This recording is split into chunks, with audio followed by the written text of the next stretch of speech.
Hi friends. నిన్న వీడియోలు చెప్పిన గల్ఫ్ దేశంలో లేనిపోని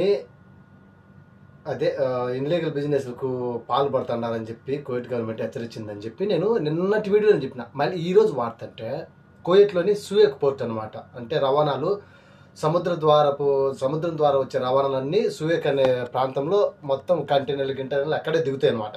అక్కడేంటంటే నిన్నటి రోజున మామూలుగా షిప్పులు కంటైనర్లు అన్నీ వచ్చిన తర్వాత వాళ్ళు మామూలు కంటైనర్లే కదా వదిలేద్దాం అనుకున్నారు. కానీ ఎక్కడో ఒక అనుమానంతో 2 కంటైనర్లు ఆపిండ్రు. 40 అడుగులు పొడవు ఉండే 2 కంటైనర్లు ఏషియన్ కంట్రీస్ నుంచి వచ్చేటివి ఆపిండ్రు అనమాట.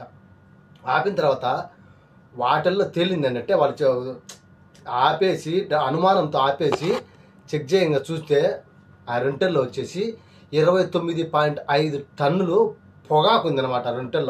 ఆ 2 కంటైనర్లో 29.5 టన్నుల పొగాకు ఉందన్నమాట. 5,81,000 బ్యాగులు, అదే బస్తాలు, బ్యాగులు కాదు మూటలు పొగాకు దిగింది.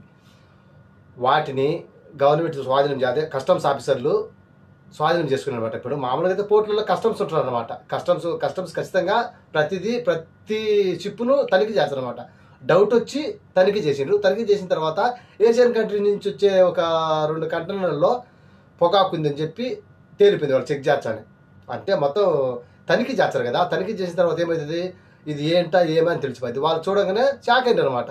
40 అడుగుల కంటైనర్లు 2 వచ్చేసి పొగాకు దొరికింది. 29.5 టన్నులు. ఎవరైతే ఈ పొగాకు ట్రాన్స్పోర్ట్ చేసుకుంటారు కదా వాళ్ళపైన తగిన చర్యలు తీసుకుంటామని చెప్పిందనమాట. ఇంకోటి ఏంటంటే ఇంతకుముందు ఒక వీడియోలో చెప్పాను నేను, మే 31 నుంచి ఆగస్ట్ లాస్ట్ వరకు ఎండల కాలం వచ్చింది. ఈ ఎండల కాలం మొదలవుతుంది కాబట్టి ఎండల కాలంలో మేము అంటూ ఒక సమయాన్ని కేటాయిస్తున్నాము పనిచేసే వాళ్ళకి.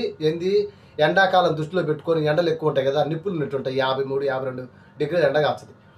దాన్ని దృష్టిలో పెట్టుకొని మేము పని వాళ్ళకు పని ఏం తగ్గించేది లేదు, కాకపోతే సమయాన్ని కేటాయిస్తాము. రోజు జరిగే పని కాకుండా సమయం కాకుండా వేరే సమయాన్ని మేము కేటాయించామని చెప్పి కేటాయించింది అనమాట. ఎప్పుడు ఉదయం 11 నుంచి సాయంత్రం 4 గంటల వరకు ఎటువంటి పని చేసేది అనకూడదు. ఆ విషయంలోనే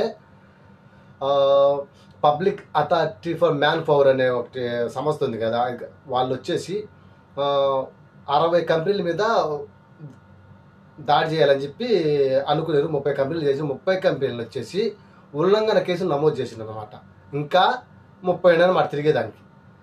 ముందు నుంచే చెప్తాను ఈ సమయంలో చేసుకున్నారు. మన వాళ్ళు కంపెనీలో చేసే వాళ్ళకి కూడా వాళ్ళు ఏదైతే గవర్నమెంట్ మనకు సమయం ఇచ్చిందో ఆ సమయంలోనే చేసుకొని ప్రశాంతంగా వచ్చి మీ రూమ్లలో పడుకొని ఇంతకుముందే చెప్పినాం. ఇప్పుడు కూడా అదే చెప్తాను, ఏదైతే సమయం ఇచ్చిందో ఆ సమయంలో చేయండి. ఎక్కువ చేయాల్సిన అవసరం, డబ్బు కోసం ఆశపడి ఎక్స్ట్రా టైం చేస్తే ఓటీ చేస్తే కనుక మనకేదో ఇంకా 2 దినాలు 3 దినాలు ఎక్స్ట్రా వస్తుంది అని చెప్పి ఆశపడతారు. కానీ ఇక్కడ ఒకసారి గవర్నమెంట్ రూల్ పెట్టిందంటే ఆ రూల్ ఖచ్చితంగా పాస్